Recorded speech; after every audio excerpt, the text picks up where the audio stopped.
ഹരേ രാമ രാമ രാമ ഹരേ ഹരേ, ഹരേ കൃഷ്ണ കൃഷ്ണ കൃഷ്ണ ഹരേ ഹരേ.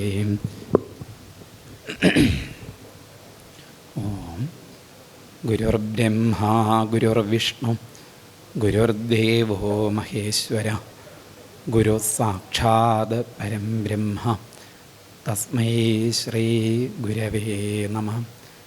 സദാശിവസമാരംഭാം ശങ്കരാചാര്യമധ്യമാം അസ്മദാചാര്യപര്യന്താം വന്ദേ ഗുരുപരമ്പരാം.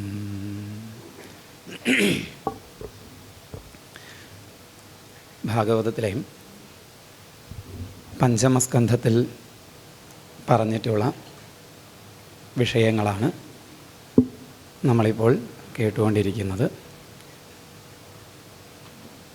ഭരതയോഗീശ്വരൻ രഘുഗണന് നൽകിയ ഉപദേശങ്ങൾ നമ്മൾ കേട്ടു.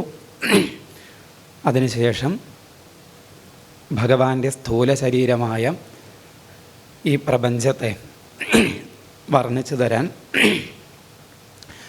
ആവശ്യപ്പെട്ടതനുസരിച്ച് ഭൂഗോളത്തെയും ഭൂമിക്ക് മുകളിലേക്കും താഴേക്കുള്ള ലോകങ്ങളെയും ഗ്രഹനക്ഷത്രങ്ങളെയൊക്കെ വർണ്ണിച്ചു കൊടുത്തു. ചോദ്യം ഭഗവാന്റെ സ്ഥൂല ശരീരം ആയ പ്രപഞ്ചത്തെ പറഞ്ഞു തരുമെന്നാണ്. ഈ പ്രപഞ്ചത്തെ ഭഗവാന്റെ സ്ഥൂല ശരീരമായി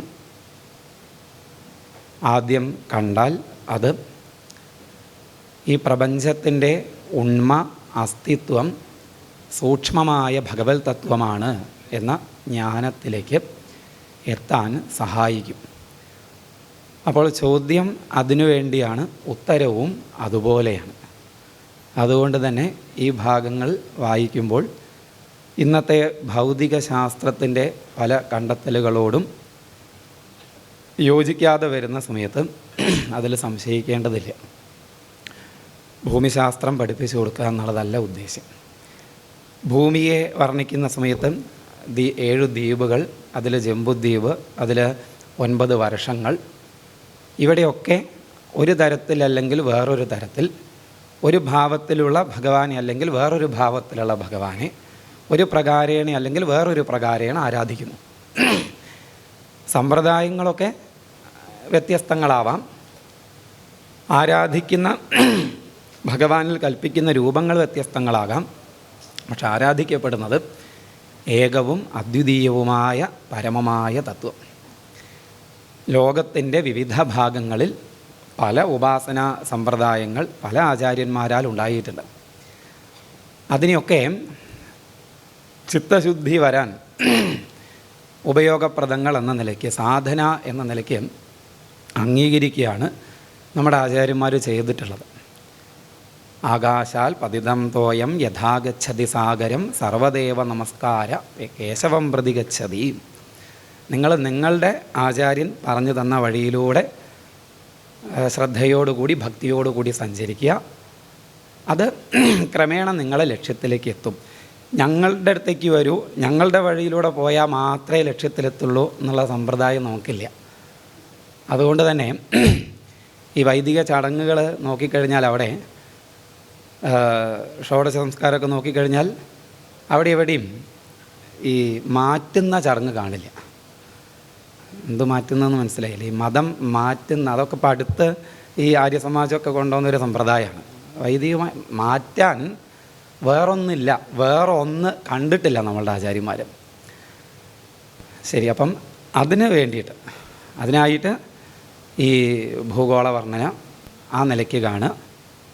പിന്നെ മുകളിലേക്കുള്ള ലോകങ്ങൾ, താഴേക്കുള്ള ലോകങ്ങൾ എന്നൊക്കെ പറഞ്ഞാൽ നേരത്തെ പ്രഭാഷണത്തിൽ സ്വാമിജി പറഞ്ഞു, അനുഭവ തലങ്ങൾ, അനുഭവ മണ്ഡലങ്ങൾ. ലോക്യതേ ഭുഞ്ച്യതേ ദൃശ്യതേ അനേന ഇതി ലോക. നമ്മൾ കാണുന്നത്, നമ്മൾ അനുഭവിക്കുന്നത്, നമ്മൾ വ്യവഹരിക്കുന്നത് നമ്മുടെ ലോകം. അത് നമ്മൾ വ്യവഹാരത്തിൽ തന്നെ അങ്ങനെ പറയുകയും ചെയ്യാറുണ്ട്. നമ്മുടെ തൊട്ടടുത്തിരിക്കുന്ന ആളോട് ഇടയ്ക്ക് നമ്മൾ ചോദിക്കാറില്ലേ, ഏത് ലോകത്തിലാണോ ഇരിക്കുന്നതെന്ന്. നമ്മളിരിക്കുന്നത് ഈ ലോകത്തിൽ തന്നെയാണ് നമുക്കറിയാം. പക്ഷെ അയാളുടെ മുഖത്തേക്ക് നോക്കിയിട്ടും ഭാവം കണ്ടിട്ടും അങ്ങനെ നമുക്ക് തോന്നാത്തതുകൊണ്ടാണ് ഏത് ലോകത്തിലാണ് ഇരിക്കുന്നത് ചോദിക്കുന്നത്. ഗന്ധർവൻ, സംഗീത ലോകത്തെ ഗാനഗന്ധർവൻ കായിക ലോകത്തെ എന്താ ചത് അങ്ങനെയൊക്കെ പറയാറില്ലേ, അത്ര തന്നെ. ഇതൊക്കെ വേറെ വേറെ ലോകങ്ങളാണെന്ന് കാണണ്ട. ഇനി ലോകങ്ങളുണ്ടോ എന്നിട്ട് നിശ്ചയമില്ല. അപ്പം ഈ ഒരു ലോകത്ത് തന്നെ നമുക്ക് കാണാൻ പറ്റാത്ത ലോകങ്ങളുണ്ടോ എന്ന് പറയാൻ പറ്റുമോ? നമ്മുടെ കണ്ണ് പരിമിതം നമുക്കറിയാം. ഏറ്റവും ചെറുതിനെയും കാണാൻ പറ്റില്ല, ഏറ്റവും വലുതിനെയും കാണാൻ പറ്റില്ല. ഇത്ര ശബ്ദത്തിന് താഴെയും കേൾക്കാൻ പറ്റില്ല, അങ്ങോട്ടും കേൾക്കാൻ പറ്റില്ല. അപ്പം അതൊക്കെ ഒന്നും കൂടി ഒന്ന് വിശാലമായി കഴിഞ്ഞാൽ ഇന്നിപ്പോൾ അപ്രത്യക്ഷങ്ങളായ പല ലോകങ്ങളും അപ്പോൾ പ്രത്യക്ഷങ്ങളാവാം. അപ്പോൾ ഈ ലോകങ്ങളെയൊക്കെ പറ്റി പറഞ്ഞു. ഈ ലോകങ്ങളെയൊക്കെ താങ്ങി നിർത്തുന്നു അനന്തമൂർത്തി. അനന്തമൂർത്തിയുടെ ആയിരക്കണക്കിന് ഭണങ്ങളിൽ ഒരു ഭണത്തിൽ ഒരു കടുകുമണി വെച്ച പോലെ ഈ ഭൂമി ശോഭിക്കുന്നു എന്നാണ്. എന്ന് വെച്ചാൽ ഈ പ്രപഞ്ചം നിൽക്കുന്നത് അനന്തമായ അഖണ്ഡമായ ശക്തിവിശേഷത്തിന് മുകളിൽ. അത് ബോധിപ്പിക്കാൻ, ആ ഒരു ശക്തിയെ ബോധിപ്പിക്കാൻ, ആ അനന്തതയെ സൂചിപ്പിക്കാൻ ആയിരക്കണക്കിന് ഭണങ്ങളുള്ള ഒരു സർപ്പത്തിൻ്റെ രൂപമൊക്കെ പ്രതീകമായി കൊടുത്തു. അത്രയും പറഞ്ഞപ്പോൾ രാജാവിന് സംശയം, എന്തുകൊണ്ടാണ് ലോകത്തിലെ വൈചിത്ര്യം എന്ന്. അപ്പോൾ ത്രിഗുണാത്മകമാണ് ലോകം, ഗുണവൈഷമ്യമാണ് ഇവിടെയും. അതുകൊണ്ട് വൈചിത്ര്യം ലോകത്തിൻ്റെ സ്വഭാവം, പ്രകൃതിയുടെ സ്വഭാവം. അതും കേട്ടു. പിന്നെ സംശയം, നരകം എന്ന് വെച്ചാൽ എന്താ, അതുണ്ടോ? അതിനുണ്ടെങ്കിൽ ഈ പറഞ്ഞ ലോകത്തിനൊക്കെ മുകളിലാണോ അതോ താഴെയാണോ? അതിനെപ്പറ്റി പറഞ്ഞൊരു നായി. അപ്പോൾ നരകത്തെപ്പറ്റി വിസ്തരിച്ച് പറഞ്ഞു കൊടുത്തു. ഭാഗവതത്തിൽ കുറവേ പറഞ്ഞുള്ളൂ. ദേവി ഭാഗവതത്തിലും ഗരുഡപുരാണത്തിലൊക്കെ ഒരു ഭാഗം തന്നെ നരകത്തിന് വേണ്ടി മാറ്റി വെച്ചിട്ടുണ്ട്. അപ്പം എന്തിനാ ഈ സ്വർഗങ്ങളെ വർണ്ണിക്കുന്നുണ്ട് കേട്ടോ പുരാണങ്ങൾ. അപ്പം എന്തിനാ ഈ നരക സ്വർഗങ്ങളെ പുരാണങ്ങൾ വർണ്ണിക്കുന്നത്? ശരിക്കും ഈ നരകം സ്വർഗം എന്നൊക്കെ പറഞ്ഞ് വേറെ ലോകങ്ങളുണ്ടോ? അങ്ങനെ വേറെ ലോകങ്ങളൊന്നുമില്ല, ഒക്കെ ഉള്ളിലാണ്. അത് പലപ്പോഴും ആശ്വസിക്കാൻ വേണ്ടിയിട്ട് പറയുക. പേടിച്ചിട്ട് വേറെ ലോകമുണ്ട് എന്ന് കണ്ടു കഴിഞ്ഞാൽ ഒരു പേടി ഉണ്ടാവുമല്ലോ. ഒക്കെ മനസ്സിലാണ്, അത് ശരിയാണ്. ഈ ലോകവും മനസ്സിലാണ്, ഈ ലോകവും മനസ്സാണ്. ആ തലത്തിൽ നരകവും സ്വർഗവും ഒക്കെ മനസ്സിലാണ് എന്ന് പറയാം. ഈ ലോകം സത്യമാണ് എന്ന് കരുതുന്നുണ്ടെങ്കിൽ നരകവും സത്യമാണ്, സ്വർഗവും സത്യമാണ്. അപ്പോൾ ഈ നരകസ്വർഗങ്ങൾ പറഞ്ഞത് എന്തിനു വേണ്ടിയാണ്? വിധി നിഷേധങ്ങളെ ബോധിപ്പിക്കാൻ വേണ്ടിയിട്ട്. ചെയ്യേണ്ടതെന്ത്, ചെയ്യരുതാത്തതെന്ത് എന്നത് ബോധിപ്പിക്കാനാണ് ഈ പുരാണങ്ങൾ നരകസ്വർഗങ്ങളെയൊക്കെ വിസ്തരിച്ച് വർണ്ണിച്ചത്. അത്രയും ധരിക്കണ്ടോ? ഭാഗവതത്തിൽ കുറേ പറഞ്ഞിട്ടുണ്ട്. നമുക്കിപ്പം നേരത്തെ പറഞ്ഞ പോലെ തന്നെ സമയമില്ല, അങ്ങനെ തൊട്ട് പോവുകയാണ്. അപ്പം നരകത്തെപ്പറ്റി വിസ്തരിച്ച് കേട്ട സമയത്ത് നരകത്തിൽ നിന്നും രക്ഷപ്പെടാനുള്ള വഴി എന്താണെന്ന് ചോദിച്ചു. പാപം ചെയ്യാതിരിക്കുക, അതാണ് നരകത്തിൽ നിന്ന് രക്ഷപ്പെടാനുള്ള വഴി. പാപം ചെയ്യാതിരിക്കുക എന്ന് വെച്ചാൽ എളുപ്പമുള്ള കാര്യമാണ്? അല്ല. എന്നാൽ ശാസ്ത്രങ്ങൾ പ്രായശ്ചിത്തങ്ങൾ വിധിച്ചിട്ടുണ്ട്. ഇന്ന പാപം ചെയ്തു കഴിഞ്ഞാൽ ഇന്ന പ്രായശ്ചിത്തം ചെയ്താൽ മതി, അപ്പോൾ ആ പാപത്തിൽ നിന്ന് രക്ഷപ്പെടാം. അത് രാജാവിന് അത്ര ബോധ്യമായില്ല. ഒരു പാപം ചെയ്ത് അതിൻ്റെ ഫലം ഇല്ലാതെയാക്കാൻ വേറെ ഒരു പ്രായശ്ചിത്തത്തിന് സാധിക്കും തന്നെ കരുതുക. അപ്പോൾ പ്രായശ്ചിത്തം ചെയ്ത് കഴിഞ്ഞു, ചെയ്ത പാപത്തിൻ്റെ ഫലം ഇല്ലാതെയായി. വീണ്ടും നേരത്തെ ആ പാപം ചെയ്യുവാൻ അനുകൂല സാഹചര്യം വീണ്ടും വന്നപ്പോൾ വീണ്ടും അതേ പാപം ചെയ്തു. പിന്നെ പ്രായശ്ചിത്തം കൊണ്ട് കാര്യമുണ്ടോ? വീട്ടിൽ ജ്യോത്സ്യനെ കൊണ്ടുവന്ന് പ്രശ്നം വെച്ച് നോക്കിയപ്പോൾ ജ്യോത്സ്യൻ ഗണിച്ചു പറഞ്ഞു, നാഗദോഷമുണ്ട്, സർപ്പദോഷമുണ്ട്. അപ്പം അതിന് പരിഹാരമായിട്ട് പാമ്പ് മേക്കാട്ട് പോയിട്ട് സർപ്പബലി ചടങ്ങൊക്കെ ചെയ്യണം. തറവാട്ടിലുള്ള സകല ആൾക്കാരെയും വിളിച്ചു കൂട്ടി വലിയ ബസ്സൊക്കെ വിളിച്ച് പാമ്പ് മേക്കാട്ട് പോയി വഴിപാടൊക്കെ കഴിച്ചു. ഇങ്ങോട്ട് വന്നു, വീട് തുറന്നു, മുന്നിൽ നോക്കിയ സമയത്ത് ഒരു പാമ്പ് എടുത്തു, ഒരു വടി കൊടുത്തു, ഒരടി, പാമ്പ് ചത്തും പോയി. ഇപ്പോൾ ഈ ബസ്സും വിളിച്ച് പാമ്പ് മേക്കാട്ട് പോയിട്ട് എന്ത് കാര്യം ഉണ്ടായി? ഇപ്പോൾ പാമ്പ് മേക്കാട്ട് പോയിട്ട് ചെയ്യുന്ന സമയത്തൊക്കെ കേമായിരുന്നു, ഒരു സുഖമൊക്കെ ഉണ്ടായിരുന്നു. പക്ഷേ ഇവിടെ വന്നപ്പോഴോ പാമ്പിനെ കണ്ടാൽ കൊല്ലാനുള്ള ആ തോന്നൽ അപ്പോഴും മനസ്സിലുണ്ട്, അത് പോകുന്നില്ല. അപ്പം ഈ പ്രായശ്ചിത്തത്തിന് ഈ തോന്നലിനെ, അതായത് പാപവാസനയെ നശിപ്പിക്കാൻ കഴിയില്ലല്ലോ, അതിനെന്താ വഴിയെന്ന് ചോദിച്ചു. അപ്പോൾ വാസന എവിടെയാണ്? മനസ്സിലാണ്, അല്ലെങ്കിൽ മനസ്സാണ്. വാസന നശിക്കാനാണ് എല്ലാ ഉപാസനകളും വിധിച്ചിട്ടുള്ളത്. അത് പറഞ്ഞു. എന്നിട്ട് പറഞ്ഞു, അതിൽ എളുപ്പത്തിൽ വാസനകളെ നശിപ്പിക്കാൻ, മനസ്സിനെ ഈശ്വരാഭിമുഖമാക്കാൻ, അല്ലെങ്കിൽ മനസ്സ് ഈശ്വരാഭിമുഖമായാൽ വാസനകൾ ക്ഷയിച്ചു തുടങ്ങും. അപ്പോൾ ഉപാസനാമാർഗങ്ങളിൽ ഏറ്റവും എളുപ്പത്തിൽ സാധിക്കുന്നതും ഏറ്റവും പ്രധാനപ്പെട്ടതുമാണ് നാമജപം. കീർത്തനം. ആ നാമജപത്തിൻ്റെ മഹത്വം ബോധിപ്പിക്കാനായിട്ട് അജാമിളൻ്റെ കഥ പറഞ്ഞു കൊടുത്തു. അജാമിളൻ്റെ കഥ വളരെ പ്രസിദ്ധമാണെന്ന് പറയുമ്പോഴും ഒറ്റ നാമം ജപിച്ചപ്പോൾ മോക്ഷം കിട്ടി എന്ന് ധരിച്ചു വെച്ചിട്ടുണ്ട് പലരും. അത് ശരിയാണോ എന്ന് ചോദിച്ചാൽ പൂർണ്ണമായിട്ട് ശരിയാണെന്നും പറയാൻ വയ്യ, ശരിയല്ല എന്നും പറയാൻ വയ്യ. ഒരു നാമം ആണ് അജാമിളൻ്റെ ജീവിതത്തിലൊരു ടേണിംഗ് പോയിൻ്റ് ആയത്. മകനെ ചൊല്ലി നാരായണ ഒന്നേ വിളിച്ചുള്ളൂ, 2 പ്രാവശ്യം നാരായണ എന്ന് വിളിച്ചിട്ടില്ല. പക്ഷേ യമകിങ്കരന്മാർ മുന്നിൽ നിന്ന് കയറിട്ട് കെട്ടിയ ആ സന്ദർഭത്തിൽ ഭയന്ന് നിൽക്കുമ്പോൾ മകനെ നാരായണ എന്ന് വിളിക്കാൻ തോന്നി. ഈ മകനെ നാരായണ എന്ന് വിളിക്കണമെങ്കിൽ മകന് നാരായണ എന്ന് പേരിട്ടതാരാ? ഇദ്ദേഹം തന്നെയാണ്. അതിന് മുന്നേ 9 മക്കളുണ്ടായിട്ടുണ്ട്. അവർക്ക് എന്തൊക്കെ പേരുകളട്ടതെന്ന് പറയുന്നില്ല, പറയാൻ തക്കവണ്ണം ഉള്ള പേരുകളൊന്നും അല്ല എന്ന് മനസ്സിലാക്കാം. അപ്പോൾ ഈ 10ാമത്തെ മകന് നാരായണൻ എന്ന് പേരിടാൻ തോന്നിയത് എന്തുകൊണ്ടാണ്? ആ തോന്നുക എന്ന് വെച്ചാൽ നേരത്തെ പറഞ്ഞു, വാസനയാണ് തോന്നൽ. അത് ഉള്ളിലുണ്ട്. നല്ല വൃത്തിയായി കെട്ടിവെച്ച തറ, അത് പരിചരണം കുറഞ്ഞു കഴിഞ്ഞാൽ കുറച്ച് കഴിഞ്ഞാൽ പുല്ലൊക്കെ വന്ന് മൂടി കാണാത്ത രീതിയിൽ അപകടമാവും. കുറേ കാലം കഴിഞ്ഞാൽ ആ പുല്ലൊക്കെ ഉണങ്ങി അങ്ങ് പോയി കഴിഞ്ഞാൽ ആ തറ വീണ്ടും തെളിഞ്ഞു വരും. ഇതേപോലെ ഈ അജാമിളൻ എത്രയോ നാമം ജപിച്ചിട്ടുണ്ട്. ഒരു പ്രായം വരെ ഉത്തമ ബ്രാഹ്മണനായി യാജ്ഞികനായി കഴിഞ്ഞ ആളാണ്. അവിടുന്ന് ഒരു വീഴ്ച പറ്റിയതാണ്. ഏറെക്കുറെ പൂർണ്ണമായൊന്നും പറയാൻ വയ്യ, ഭരതന് പറ്റിയ പോലെ ഒരു വീഴ്ച. ഇത് വലിയൊരു പ്രമാദമായി പോയി. മറ്റത് പ്രാരബ്ധം, ഇതൊരു പ്രമാദമായി പോയി എന്നേ ഉള്ളൂ. പക്ഷെ ആ വീഴ്ച പറ്റിയപ്പോഴും ചെറുപ്പത്തിൽ ആർജിച്ച സംസ്കാരം അതവിടെ ഉണ്ട്. നേഹാഭിക്രമനാശോസ്തി പ്രത്യവായോ ന വിദ്യതേ സ്വൽപ്പമപ്യസ്യ ധർമ്മസ്യ ത്രായതേ മഹതോ ഭയാത്. ഇതാണ് അജാമിളൻ്റെ കഥ കാണിച്ചു തരുന്ന ഒരു തത്വം. ഭാഗവത ധർമ്മത്തിന് അഭിക്രമനാശവും പ്രത്യവായ നാശവും ഇല്ല. ഈശ്വരീയങ്ങളായ ഉപാസനകൾക്ക് ഇത് രണ്ടും ഇല്ല എന്നാണ്. എന്താ ഇപ്പോൾ ഇത് രണ്ട്? അഭിക്രമം, പ്രത്യവായം. ഏറ്റവും ലളിതമായിട്ട് പറഞ്ഞാൽ, ഒന്ന് മുടങ്ങിയാൽ അതുവരെ ചെയ്തതൊക്കെ വെറുതെ ആയി പോവുക. ഇനി മുടങ്ങിയാൽ ദോഷം ഉണ്ടാവുക. ഇത് രണ്ടും ഈശ്വരീയങ്ങളായ ഉപാസനകൾക്കില്ല എന്നാണ്, ഭാഗവത ധർമ്മത്തിനില്ല എന്നാണ്. പക്ഷെ നമ്മൾ അങ്ങനെയല്ലല്ലോ കേട്ടത്. മുടങ്ങിയാൽ ദോഷമുണ്ടെന്നല്ലേ കേട്ടത്. നമ്മുടെ മുത്തശ്ശന്മാരൊക്കെ പറയാറില്ലേ, അയ്യോ മുടക്കരുത്, മുടങ്ങിക്കഴിഞ്ഞാൽ വലിയ ദോഷമാണ്. അപ്പം നമ്മൾ മിടുക്കരായതുകൊണ്ട് നമ്മൾ എന്ത് ചെയ്തു? തുടങ്ങുകയില്ല. തുടങ്ങിയാലല്ലേ മുടങ്ങുള്ളൂ. മുടങ്ങിയ ദോഷമാണ്, അതുകൊണ്ട് തുടങ്ങുകയില്ല. ഞാൻ ലളിതാ സഹസ്രനാമം ജപിക്കാൻ തുടങ്ങുകയാണ്. വേണ്ടാത്തൊന്നും തുടങ്ങണ്ട, അങ്ങനെ മുടങ്ങിപ്പോയാലുണ്ടല്ലോ ഭ്രാന്താവും, വലിയ അപകടമാവും. തുടങ്ങുക വേണ്ട, എളുപ്പമാണല്ലോ. അപ്പം ഈ മുടങ്ങിയാൽ ദോഷം എന്ന് നമ്മുടെ ആചാര്യന്മാർ പറഞ്ഞത് മുടക്കാതിരിക്കാനാണ്. മുടങ്ങിയാൽ ദോഷമില്ല. ഒന്നും കൂടി പറയാം, മുടങ്ങിയാൽ ദോഷം ഇല്ല, മുടക്കിയാൽ ദോഷമുണ്ട്. നമ്മളായിട്ട് മുടക്കുകയാണെങ്കിൽ ദോഷമുണ്ട്. അതുകൊണ്ട് മുടങ്ങിയാൽ ദോഷം ഉണ്ടാവുമെന്ന് കരുതിയിട്ട് ഒരിക്കലും ഉപാസനകൾ തുടങ്ങാതെ ഇരിക്കരുത്. തുടങ്ങുക. പിന്നെ ഭഗവാന്റെ നിശ്ചയല്ലേ, ബോധം ഇല്ലാതെ കിടക്കുകയാണ്, എന്താ ചെയ്യാൻ പറ്റുക? നമ്മളുടെ അലംഭാവം കൊണ്ട് മുടങ്ങരുത്, അത്രയേ ഉള്ളൂ. അതേപോലെ ഒരു ഘട്ടം വരെ എത്തി സാധനയിലൂടെ, അവിടുന്ന് വീണാലോ? അത് നമ്മുടെ ഭരതൻ്റെ കഥയിൽ നമ്മൾ കേട്ടതല്ലേ. ശുചീനാം ശ്രീമദാംഗേഹേ യോഗഭ്രഷ്ടോഭിജായതയും. വെറുതെ ആയി പോയില്ല. ഇന്ന് 10,000 നാമം ജപിച്ച് നിൽക്കുകയാണെങ്കിൽ നാളെ മതം മാറി, നാസ്തിക മതമായി, ഇതൊന്നും ഇല്ല എന്ന് പറഞ്ഞു, പിന്നെ ഒറ്റ നാമം ജപിച്ചില്ല.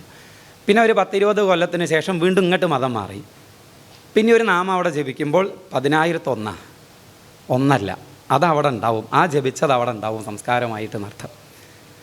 അതാണ് അജാമിളനിൽ കണ്ടത്. ചെറുപ്പത്തിലെ ആർജിച്ച ആ സംസ്കാരം കൊണ്ടാണ് മകന് നാരായണൻ എന്ന് പേരിടാൻ തോന്നിയത്. പിന്നെ മകനെ ചൊല്ലിയിട്ട് എത്ര പ്രാവശ്യം വിളിച്ചിട്ടുണ്ടാവും, നാരായണ നാരായണ നാരായണ നാരായണ. അപ്പോഴൊക്കെ ആ സംസ്കാരം പുറത്തേക്ക് വരികയായിരുന്നു. അതിന് പൂർണ്ണമായുള്ള പുറമേക്കുള്ള വരവാണ് യമദൂതന്മാരെ കണ്ട സമയത്ത് അവിടെ സംഭവിച്ചതെന്നർത്ഥം. പിന്നെ അജാമിളൻ്റെ കഥ വലിയൊരു സാധ്യതയെ നമുക്ക് മുന്നിൽ വെക്കുകയാണ്. ഞാൻ ഇങ്ങനെയായി പോയല്ലോ, ഞാൻ എന്തൊക്കെ മോശങ്ങൾ ചെയ്തു, എന്തൊക്കെ തെറ്റുകൾ ചെയ്തു, ശരി പലതും ചെയ്യാൻ പറ്റിയില്ല, എനിക്കിനി നന്നാവാനാവില്ല എന്ന് പലപ്പോഴും നമ്മൾ ഈ ഇരിക്കുന്നവർ ചിന്തിക്കുമെന്ന് വെച്ചില്ല. എന്തായാലും അതിന് തുല്യങ്ങളായ ചിന്തകളൊക്കെ വരാറില്ലേ? അപ്പം അങ്ങനെ ചിന്തിക്കേണ്ട, വിഷമിക്കേണ്ട. അജാമളൻ്റെ അത്രയൊന്നും ചെയ്തില്ലല്ലോ. ലേശം വിഷമമാണ്, വിചാരിച്ചാൽ പോലും ബുദ്ധിമുട്ടാണ് അജാമളൻ്റെ അത്രയും ചെയ്യാൻ. അത്രയും പാപം ചെയ്ത അജാമിളോബീൻ, അജാമിളൻ പോലും മുക്തനായെങ്കിൽ അഭിചേതസി പാപേഭ്യ സർവേഭ്യ പാപകൃത്തമ സർവം ജ്ഞാനപ്ലവേനൈവ വൃജിനായ സന്തരിഷ്യസി. അത്ര ഉറപ്പ് ഭഗവാൻ നമുക്ക് നൽകുന്നുണ്ട്. നിങ്ങൾ ഭയക്കണ്ട. അർജുനോട് പറയാണ്, നീ പാപം ചെയ്തവരിൽ വെച്ചിട്ട് ഏറ്റവും വലിയ പാപിയായിക്കോട്ടെ, കഴിഞ്ഞു പോയ ഇന്നലകളൊക്കെ വിട്ടയ്യൂ. സർവവും ജ്ഞാനപ്ലവേനൈവാം, ഭഗവത് ജ്ഞാനമാകുന്ന അധ്യാത്മവിദ്യയാകുന്ന നാവത്തിലേറി പാപസാഗരത്തെയൊക്കെ നിനക്ക് തരണം ചെയ്യാം. വലിയൊരു സാധ്യതയാണ്. അപ്പം ഈ നിമിഷം ഇപ്പോൾ നിശ്ചയിച്ച് മുന്നോട്ടേക്ക് ജീവിതം ചിട്ടപ്പെടുത്തിയാൽ മതി. ഇന്നലകളെ വിടാം. നിത്യ നരകം നിത്യ സ്വർഗമൊന്നും നമുക്കില്ല എന്നർത്ഥം. പിന്നെ അപ്പോൾ ഇത് അജാമളുടെ കഥ കാണിച്ചു തരുന്നു. പിന്നെ നാമത്തിൻ്റെ മഹത്വം. ഈ നാമത്തിൻ്റെ മഹത്വം പറഞ്ഞു ബോധിപ്പിക്കാനാവില്ല, പറഞ്ഞു ബോധിപ്പിക്കേണ്ടതുമില്ല. കാരണം ഈ അനുഷ്ഠിക്കാൻ വലിയ പ്രയാസമുള്ള കാര്യമാണെങ്കിൽ കുറേ പറഞ്ഞ് ബോധിപ്പിക്കണമെന്ന് വിചാരിക്കുക. എളുപ്പമല്ലേ? വലിയ ബുദ്ധിമുട്ടുണ്ടോ? എന്തേ വേണ്ടു നാമം ജപിക്കാൻ? എന്താ വേണ്ടത്? നാവും വേണ്ട, മനസ്സുണ്ടായാൽ മതി. നാമം ജപിക്കണം എന്ന തോന്നലുണ്ടായാൽ മതി. നാവ് വേണോ? നാവ് കൊണ്ട് മാത്രമാണോ നമ്മൾ നാമം ജപിക്കുക?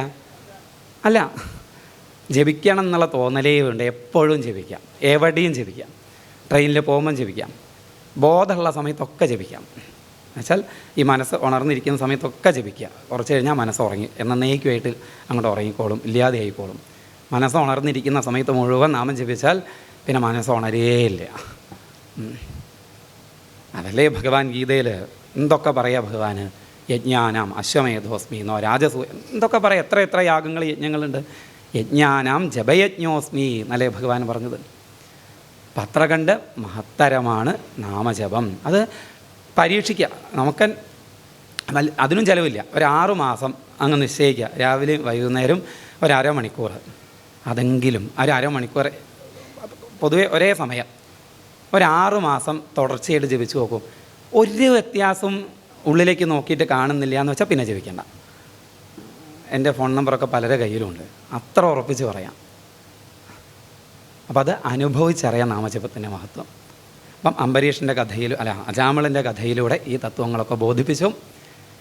അപ്പോൾ ഭക്തിയോടുകൂടി ഭഗവാനെ ആശ്രയിച്ചാൽ പാപവാസനകൾ നീങ്ങും. ഒരധപ്പതനം വന്നാലും ഒരു വീഴ്ച വന്നാലും ആ വീണയിടത്തും ഭക്തനെ ഉയർന്നു നിൽക്കും. അവിടെയും ഭഗവാന്റെ കാരുണ്യം ഭക്തനെ ഉയർത്താൻ വരും. അതല്ല ഈ ഒരു കച്ചിത്തുരുമ്പായിട്ടല്ലേ അജാമളന് നാമം വന്നത്. ഇതേപോലെ പരമഭക്തനായി ഉയർന്ന തലത്തിൽ നിന്നിരുന്ന ആളായിരുന്നു ചിത്രകേതു. പാർവതി ദേവിയുടെ ശാപം കിട്ടി, ഭയന്നു. പാർവതി ദേവിയാണ് ഭയന്നത്. കാരണം ഇതേവരെ ഇങ്ങനെയൊരു ചരിത്രം സ്വയം അനുഭവമില്ല, കേട്ടിട്ടുമില്ല. പൊതുവെ ശപിച്ചു കഴിഞ്ഞാൽ കാൽക്കലയ്ക്ക് വീഴും, എനിക്ക് ശാപമോക്ഷം തരൂ, ഞാൻ ഇവരില്ലാത്തതുകൊണ്ട് തെറ്റ് ചെയ്താലും ഇവരല്ലേ അങ്ങ് ക്ഷമിക്കേണ്ടേ, ഇങ്ങനെയൊക്കെ ഓരോന്ന് പറഞ്ഞിട്ട് ശാപമോക്ഷം വാങ്ങും. പക്ഷെ ഇവിടെ എന്താ ഉണ്ടായത്? ചിത്രകേതു ശാപം കിട്ടിയിട്ട് പതറിയോ? അമ്മയ്ക്ക് ഞാൻ ചെയ്തത് തെറ്റാണെന്ന് തോന്നുമെങ്കിൽ അമ്മ ക്ഷമിച്ചോളും എന്ന് പറഞ്ഞ് ഉറച്ച കാൽവെപ്പോടുകൂടി അങ്ങ് പോയതാണ്. ആ ഒരു നിർഭയത്വം, അതാണ് ഭക്തി എന്ന് വെച്ചാൽ. ഭക്തിയും ഭയവും കൂടിയും ചേർന്ന് നിൽക്കില്ല. ഭക്തി ഉറച്ചുവെങ്കിൽ ഭയം ഉണ്ടാവില്ല. ആനന്ദം ബ്രഹ്മണോ വിദ്വാൻ ന ബിഭേദി കഥാചനേതി.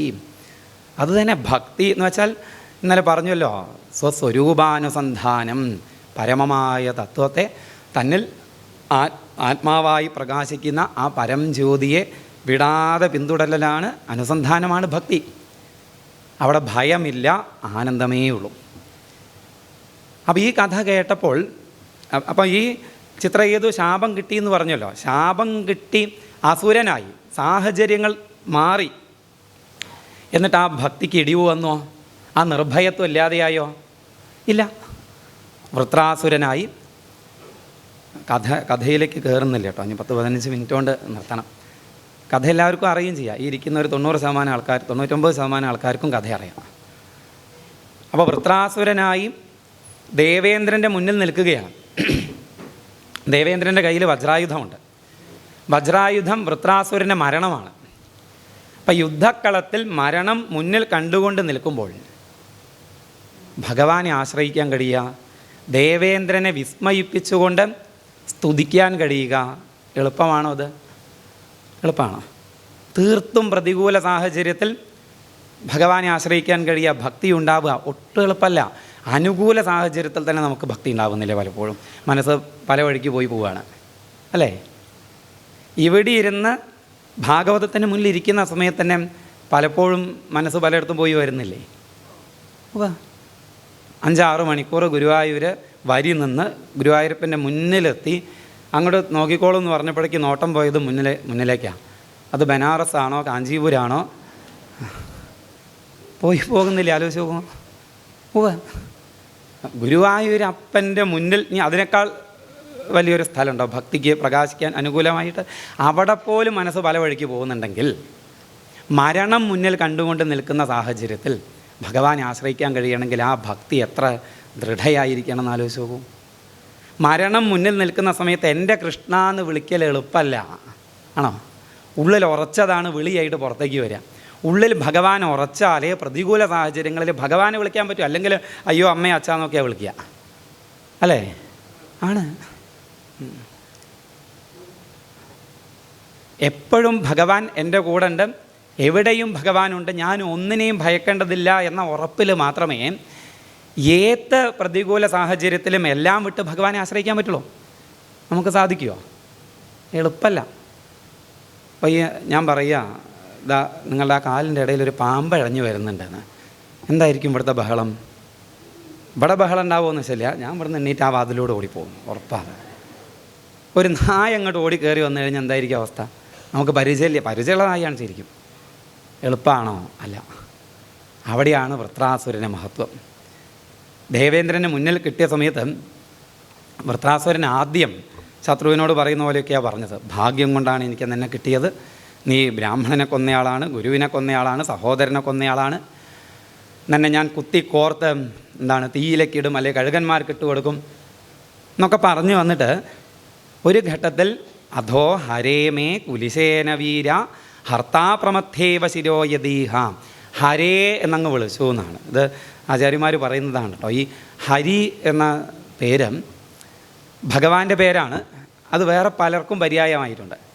ദേവേന്ദ്രന് ഹരി എന്ന് പര്യായമുണ്ട്, കുതിരയ്ക്ക് ഹരി എന്ന പേരുണ്ട്.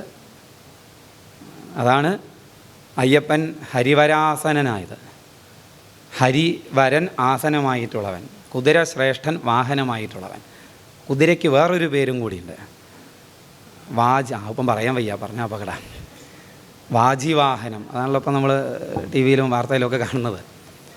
വാജി എന്ന് വെച്ചാൽ എന്താ? കുതിര എന്നാണ് അർത്ഥം. ഇനി ഹരി എന്ന് കുരങ്ങിന് പര്യായമുണ്ട്. വാൽമീകി രാമായണത്തിലും അധ്യാത്മരാമായണത്തിലും വാൽമീകി മഹർഷിയും എഴുത്തച്ഛനും ഹരി ശബ്ദം കുരങ്ങിൻ്റെ പര്യായമായിട്ട് ഉപയോഗിച്ചിട്ടുണ്ട്. സിംഹത്തിന് പര്യായമുണ്ട്, മാനിന് പര്യായമുണ്ട്. അപ്പോൾ ഇവിടെ ദേവേന്ദ്രനെ ചൊല്ലിയാണ് ഹരേ എന്ന് വിളിച്ചതെങ്കിലും ആ വിളി ദേവേന്ദ്രനിൽ ചെന്ന് നിന്നില്ല, അതങ്ങ് പോയി എന്നാണ്, നേരെ അങ്ങ് പോയി. അതോടുകൂടി പറയാറുണ്ട് ആ യുദ്ധക്കളത്തിൻ്റെ അന്തരീക്ഷം തന്നെ മാറി എന്നാണ്. അവിടെ ഒരു കുളിർമ ഉണ്ടായി എന്നാണ്. പൊതുവെ യുദ്ധക്കളം ഇങ്ങനെ ചൂട് പിടിച്ച് നിൽക്കുന്നതാണ്, ഒരു കുളിർമ ഉണ്ടായി എന്നാണ്. ഈ പരസ്പരം കൊല്ലാൻ നിൽക്കുന്നവരുടെയൊക്കെ മനസ്സിൽ കുറച്ച് നേരത്തേക്ക് ഒരു ശാന്തി ഉണ്ടായി എന്നാണ്. വൃത്രാസുരൻ്റെ വാക്കുകളിലാകട്ടെ പ്രകടമായ മാറ്റമുണ്ടായി. തത്രാനൃണോ ഭൂതബലിം വിധായ മനസ്വിനാം പാദരജ പ്രബൽസ്യേ. അതുവരെ തന്നെ ഞാൻ കൊല്ലും, കുത്തിക്കൊന്നിട്ട് കഴുകൻ ഇട്ട് കൊടുക്കും എന്നൊക്കെ പറഞ്ഞയാൾ ഇപ്പോൾ പറയാണ്, യുദ്ധക്കളത്തിൽ അവിടെയും ഇവിടെയും ചെയ്യേണ്ടാവാം, ഞാൻ പരാജയപ്പെടാം, നിൻ്റെ വജ്രായുധം കൊണ്ട് ഞാൻ കൊല്ലപ്പെടാം, അതിനെ ഞാൻ അനുഗ്രഹമായിട്ട് കരുതുന്നു. അങ്ങനെ നിൻ്റെ വജ്രായുധം കൊണ്ട് ഞാൻ കൊല്ലപ്പെടുമ്പോൾ അനൃണഹ ഭവേത്, ഞാൻ അനൃണനായി തീരും, എൻ്റെ കടം തീരും. ഈ കർമ്മത്തിൻ്റെ കടം ആയ കർമ്മത്തിൻ്റെ കടപ്പാടെന്നൊക്കെ പറയാം. ഈ ഒരു ശരീരം, ഈ പ്രാരബ്ധം തീരും. ഭൂതബലിം വിധായ, പിന്നെ ഒരു ശരീരം ശേഷിക്കും. അത് ഈ മാംസം തിന്ന് ജീവിക്കുന്ന എത്രയോ ജന്തുക്കൾക്ക് ഭൂതബലിയായി കൊടുത്ത് മനസ്വിനാം പാദരജ പ്രബൽസ്യേ, മനസ്സുകളുടെ മനസ്സിനെ സമ്പൂർണ്ണമായി തൻ്റെ നിയന്ത്രണത്തിൽ വരുത്തിയ ധീരന്മാരുടെ വഴിയെ ഞാൻ പോകും. സുരേശ കസ്മാന്ന ഹിനോഷി വജ്രം പുരസ്ഥിതേ വൈരിണി മയ്യമോഘം. ദേവേന്ദ്ര, സംശയിക്കേണ്ട, ശത്രു നിൻ്റെ മുന്നിലുണ്ട്. വജ്രായുധം ധൈര്യമായിട്ട് പ്രയോഗിച്ചോന്നാണ്. സ്യാൻ നിഷ്ഫലം കൃപണാർത്ഥേവയാജ്ഞ. അതൊരിക്കലും നിഷ്ഫലാവില്ല. വജ്രായുധം എൻ്റെ നേർക്ക് പ്രയോഗിച്ചാൽ അതൊരിക്കലും നിഷ്ഫലാവില്ല. എന്തുകൊണ്ട്? നിൻ്റെ യോഗ്യത കൊണ്ടല്ല, നിൻ്റെ കേമത്വം കൊണ്ടല്ല.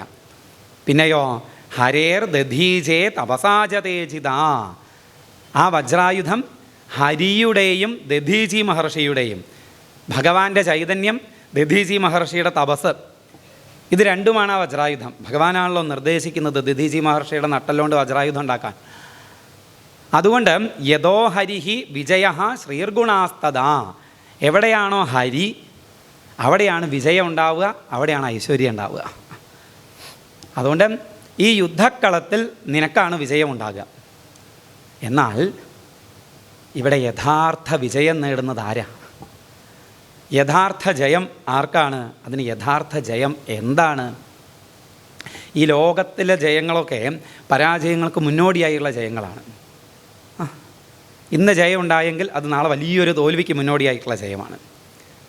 അപ്പോൾ ഇന്നുണ്ടാവുന്ന ജയത്തിൻ്റെ സുഖം നാളത്തെ ആ തോൽവിയിൽ ഇല്ലാതെയാവുമെന്ന് മാത്രമല്ല, അതിൻ്റെ ഇരട്ടി ദുഃഖം ഉണ്ടാവും. പരമമായ ജയം ആത്മസാക്ഷാത്കാരമാണ്, സത്യസാക്ഷാത്കാരമാണ്. അപ്പോൾ ആ ജയം നേടാൻ പോകുന്നത് ഞാനാണ്. ഈ ലോകത്തിൽ നിനക്ക് നീ ജയിക്കുമായിരിക്കാം. പക്ഷെ അങ്ങനെ നീ ജയിക്കുമ്പോൾ, ഈ ലോകത്തിൽ നീ ജയിക്കുമ്പോൾ ഞാൻ പരമമായ ജയം നേടുകയാണ് ചെയ്യുന്നത്. അഹം സമാധായ മനോയഥാഹ സംഘർഷണത്തച്ചരണാരവിന്ദേ. ഇത് ആരെന്നോട് പറഞ്ഞിട്ടുണ്ട്? സംഘർഷണമൂർത്തിയായ ഭഗവാൻ എന്നോട് പറഞ്ഞിട്ടുള്ളതാണ്. ചിത്രയുധമായിരുന്ന സമയത്ത് സംഘർഷണമൂർത്തിയെ പ്രത്യക്ഷപ്പെടുത്തി സംഘർഷണമൂർത്തി നേരിട്ട് അധ്യാത്മവിദ്യ ഉപദേശിച്ചിട്ടുണ്ടേ. അപ്പോൾ പരമമായ ജയം സംഘർഷണമൂർത്തി ഭഗവാൻ എനിക്ക് ഉപദേശിച്ച് തന്നിട്ടുണ്ട്. അധ്യാത്മവിദ്യ ഭഗവാൻ എനിക്ക് ഉപദേശിച്ച് തന്നിട്ടുണ്ട്. ഇന്ന് ആ വിദ്യ പൂർണ്ണമായി പ്രകാശിക്കുന്നതിന് തടസ്സമായി നിൽക്കുന്നത് പ്രാരബ്ധമായ ഈ ശരീരമാണ്. വിഷയവാസനാ സ്വരൂപമായ ഈ ശരീരമാണ്. അതുകൊണ്ട് നിൻ്റെ വജ്രായുധം കൊണ്ട് നശിക്കാൻ പോകുന്നത് എന്താ?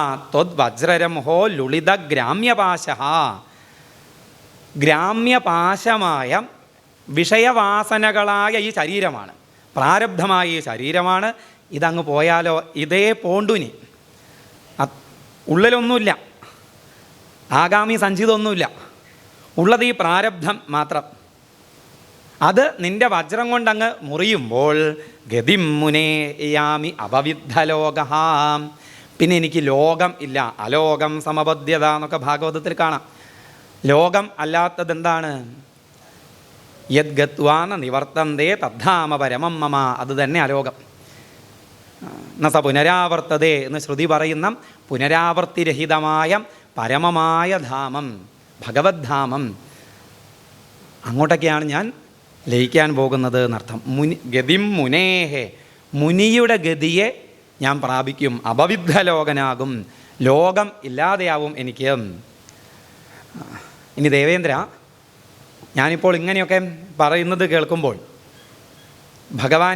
ഭഗവാൻ എന്നോട് പറഞ്ഞു എന്നൊക്കെ കേൾക്കുന്ന സമയത്ത് ഞാൻ ഭഗവാന്റെ ഏറ്റവും അടുത്തയാളാണ്, അതുകൊണ്ട് എനിക്ക് ഭഗവാന്റെ കാരുണ്യം കൊണ്ട് ഇവിടെ ഒരു ജയം ഉണ്ടാവും എന്ന് നീ കരുതുന്നുണ്ടാവും. അങ്ങനെയല്ല എന്നാണ്. ഭഗവാന്റെ കാരുണ്യം എന്ന് പറയുന്നത് ഈ ലോകത്തിൽ ജയമല്ല, ലോകത്തിൽ വലിയ തോൽവിയാണ്. ഈ ലോകത്തിൽ ഏറ്റവും വലിയ തോൽവിയാണ് ഭഗവാന്റെ ഏറ്റവും വലിയ കാരുണ്യം. അതാണ് വൃത്രാസുരൻ പറഞ്ഞത്, പുംസാം കിലേകാന്തധിയാം സ്വകാനാം യാ സമ്പദോ ദിവി ഭൂമോരസായാം.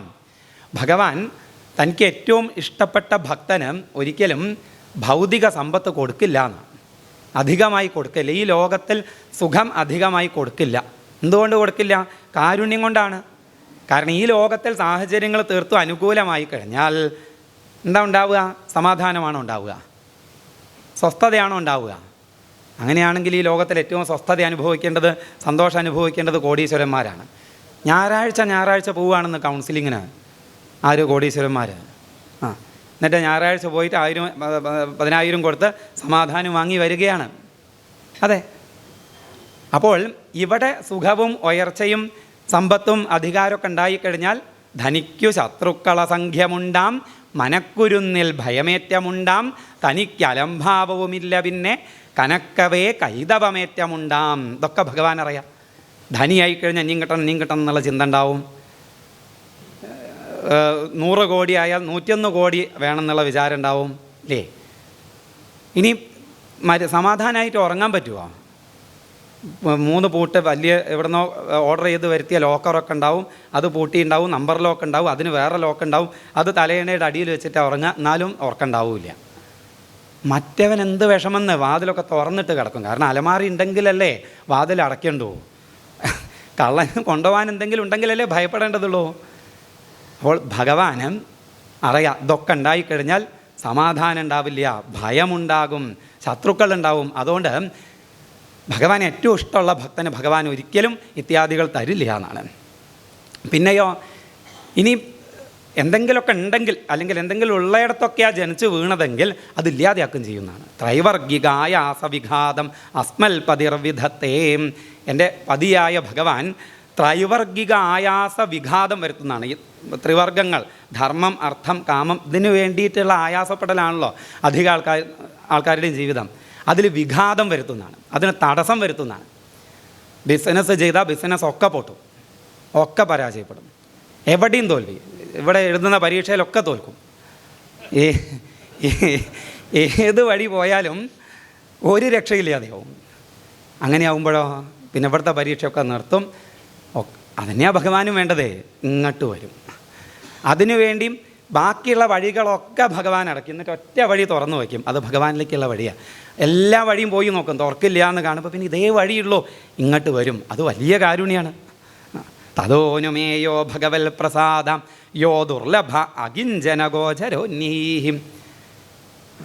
അങ്ങനെയുള്ളവർക്കാണ് ഭഗവാൻ ഗോചരൻ. ഈ കുറേ വഴികൾക്കിടയിൽ ഒരു വഴിയായിട്ട് ഭഗവാനെ കണ്ടു പോകുന്നവർക്കല്ല ഭഗവാൻ ഗോചരൻ. ഭഗവാനെ ഉള്ളു വഴി, വേറെ ഒന്നും വേണ്ട, വേറെ ഒന്നുമില്ല, വേറെ ഒന്നും വേണ്ട. അകിഞ്ചനന് ഗോചരനായിട്ടുള്ള ആളാണ് ഭഗവാൻ എന്നർത്ഥം. ഇങ്ങനെയൊക്കെ വൃത്രാസുരനോട് ദേവേന്ദ്രനോട് പറഞ്ഞുകൊണ്ട് നിൽക്കേ പിന്നെ വൃത്രാസുരൻ അങ്ങ് മാറിയൊരു സമാധ്യാവസ്ഥയിലേക്ക് അങ്ങ് പോയി എന്നാണ്. പിന്നെ മുന്നിൽ ദേവേന്ദ്രനൊന്നുമില്ല, ഭഗവാനോട് നേരിട്ട് അഹം ഹരേ തവ പാദൈകമൂലദാസാനുദാസ ഭവിദാസ്മി ഭൂയം മനസ്മരേദാസുപദേർഗുണാംസ്തേ ഗൃണീതവ കർമ്മ കരോതു കായാം. ഭഗവാനെ വൃത്രാസുരൻ വിളിച്ചത് പ്രാണനാഥ എന്നാണ്. നമ്മൾ പൊതുവേ ഈ ഭർത്താവിനെയൊക്കെ അങ്ങനെ വിളിക്കാവൂന്ന് ധരിച്ചു വെച്ചിട്ടുണ്ട്. അങ്ങനെയൊന്നുമല്ല. അസുപതേ പ്രാണനാഥനായ ഭഗവാനെ ഹരേ, അങ്ങയുടെ ഭക്തനാവാൻ അതിന് വലിയ ക്വാളിഫിക്കേഷൻ വേണം.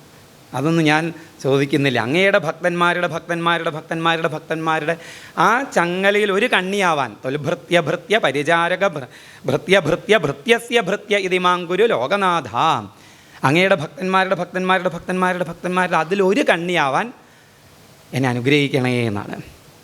ഭഗവാനെ, എൻ്റെ വാക്കുകൾ അങ്ങയിലേക്ക് ആവണേ, നാവിലൂടെ വരുന്നതൊക്കെ അങ്ങയെപ്പറ്റിയുള്ള വാക്കുകളാവണേ, കർമ്മങ്ങൾ അങ്ങയ്ക്ക് വേണ്ടിയുള്ള കർമ്മങ്ങളാകണേ, ശരീരവും മനസ്സൊക്കെ സദാ അങ്ങയിൽ നിൽക്കണേ. വേറെ ഒന്നും എനിക്ക് വേണ്ട. എന്നാൽ നാഗപൃഷ്ഠം, എനിക്ക് സ്വർഗ്ഗലോകം വേണ്ട. എന്തുകൊണ്ട് വേണ്ട? മുന്നിൽ നിൽക്കുന്നുണ്ടേ. ഇയാൾക്ക് എന്തെങ്കിലും സമാധാനം ഉണ്ടോ? സ്വർഗ്ഗലോകത്തിൻ്റെ ആളാണ് ദേവേന്ദ്രൻ മുന്നിൽ നിൽക്കുന്നതേ. എന്നാൽ നാഗപൃഷ്ഠം, എന്നാൽ പാരമേഷ്ഠ്യം, മറ്റതും വേണ്ട. ബ്രഹ്മാവും ആവണ്ട, അതൊരു അപകടം.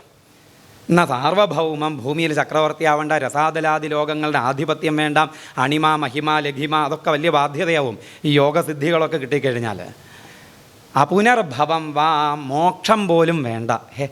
മോക്ഷം വേണ്ടെന്നോ? അതിപ്പോൾ ആദ്യം മുതൽക്ക് അതാണ് വേണ്ടതെന്നല്ലേ പറഞ്ഞത്. അത് വേണ്ടതല്ല, അത് സാധ്യമല്ല, സാധിച്ചെടുക്കേണ്ടതല്ല. ഇനി ആർക്കാ മോക്ഷം വേണ്ടത്? ആർക്കാ മുക്തി വേണ്ടത്? ആർക്കാ മോചനം വേണ്ടത്? ബന്ധനം ഉള്ളവനല്ലേ മോചനം വേണ്ടൂ, അല്ലേ? ജയിലിൽ കിടക്കുന്ന ആൾക്കല്ലേ മോചനം എന്നൊരവസ്ഥ ഉള്ളൂ, ബന്ധനം എന്നുള്ള അവസ്ഥയുള്ളൂ. രണ്ടും ആൾക്കേ ഉള്ളൂ. അജ്ഞാന സംജ്ഞോ ഭവബന്ധമോക്ഷോ. അജ്ഞാന തലത്തിലെ ബന്ധനമുള്ളൂ, മോക്ഷമുള്ളൂ. ഇവിടെ മോക്ഷം, മുക്തി എന്നത് കിട്ടേണ്ട, നേടേണ്ട ഒന്ന് തന്നെയല്ല. അതിന് തടസ്സമായിട്ടുള്ളതൊക്കെ നീങ്ങുക വേണ്ടു. അത് സ്വരൂപം തന്നെയാണ്. മനസ്സ് ഒരു വലിയ മറയായിട്ട് നിൽക്കുന്നതുകൊണ്ട് അതങ്ങ് നീങ്ങ വേണ്ട. അത് നീങ്ങാൻ എന്താ വഴി? ആ മനസ്സ് ഭഗവാനിലേക്ക് ഉറച്ചാൽ മതി, അത്രയേ വേണ്ടൂ. അപ്പോൾ വേണ്ടത് മനസ്സ് ഭഗവാനിൽ സദാ നിൽക്കുക. അതാണ് പിന്നെ വൃത്രാസുരൻ പ്രാർത്ഥിച്ചത്. അജാതപക്ഷ ഇവ മാതരം ഖഗാഃ സ്തന്യം യഥാ വത്സതരാക്ഷുധാർത്താഃ പ്രിയം പ്രിയേവ വ്യുഷിതം വിഷണ്ണാ മനോരവിന്ദാക്ഷതി ദൃക്ഷതേ ത്വാം. ഭാഗവതത്തിലെ ഏറ്റവും പ്രധാനപ്പെട്ട ശ്ലോകമായിട്ട് പറയുന്ന ശ്ലോകമാണ്. എന്താ പറഞ്ഞത്? എൻ്റെ മനസ്സ് അങ്ങയെ കാണാൻ കൊതിച്ചുകൊണ്ടിരിക്കുകയാണ്, ഞാൻ അങ്ങയ്ക്കായി കൊതിച്ചിരിക്കുകയാണ്. തൻ്റെ ആ തീവ്ര മോക്ഷത്വം ഭഗവാന്റെ മുന്നിൽ കാണിക്കുകയാണത്. എങ്ങനെയാണ്? അജാതപക്ഷ ഇവ മാതരം ഖഗാഃ, ചിറക് മുളയ്ക്കാത്ത പക്ഷിക്കുട്ടികൾ പക്ഷിക്കൂട്ടിൽ ഇരുന്ന് അമ്മയെ കാത്തിരിക്കുന്ന പോലെ. അവിടെ ആ പക്ഷിക്കുട്ടികളിൽ പ്രബലമായ ഭാവം, അല്ലെങ്കിൽ അതേ ഉള്ളൂ, വേറൊരു ഭാവമൊന്നുമില്ല. എന്താ അത്? ഭയമാണ്. ഭയം. ഇടി, മഴ, മിന്നലൊക്കെ വരാം, കാറ്റടിക്കാം, കൂട് വീണു പോവാം. ഇനി അല്ലെങ്കിൽ കരടി കയറി വരാം, പിടിച്ച് തിന്നാം. ഇനി ഇല്ലെങ്കിൽ വിശന്നിട്ട് അമ്മ വരാത്തതുകൊണ്ട് വിശപ്പ്. ഈ മൂന്ന് ഭയം അല്ലെങ്കിൽ ഈ മൂന്ന് ദുഃഖമാണ് നമുക്കുള്ളത്. എന്തൊക്കെ? ആധ്യാത്മികം, ആധിദൈവികം, ആധിഭൗതികം. അപ്പോൾ ഈ ത്രിവിധ താപങ്ങളാൽ തപിച്ചുകൊണ്ടാണ് നമ്മൾ നിൽക്കുന്നത്. അപ്പം ആ മൂന്ന് തരത്തിലുള്ള ദുഃഖങ്ങളാൽ പീഡിതനായിക്കൊണ്ട് അജാതപക്ഷ ഇവ മാതരം ഖഗാഃ. അടുത്ത ഉപമ സ്തന്യം യഥാ വത്സതരാക്ഷുധാർത്താഃ.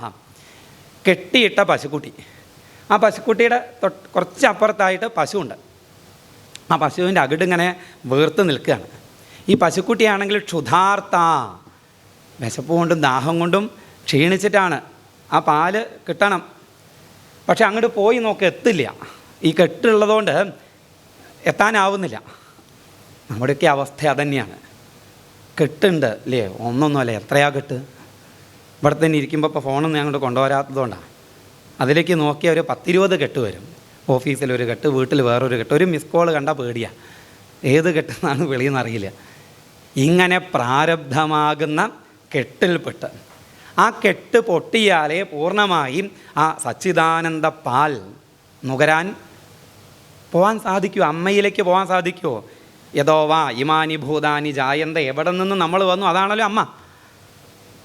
ആ സച്ചിദാനന്ദ അമൃതം പാല് കുടിക്കണമെങ്കിൽ ഈ പ്രാരബ്ധ കെട്ടഴിയണം എന്നർത്ഥം. അത് അഴിയാത്തയിടത്തോളം അറിയാം ഇവിടെ ബുദ്ധിമുട്ടാണ്, അവിടെയാണ് സുഖം.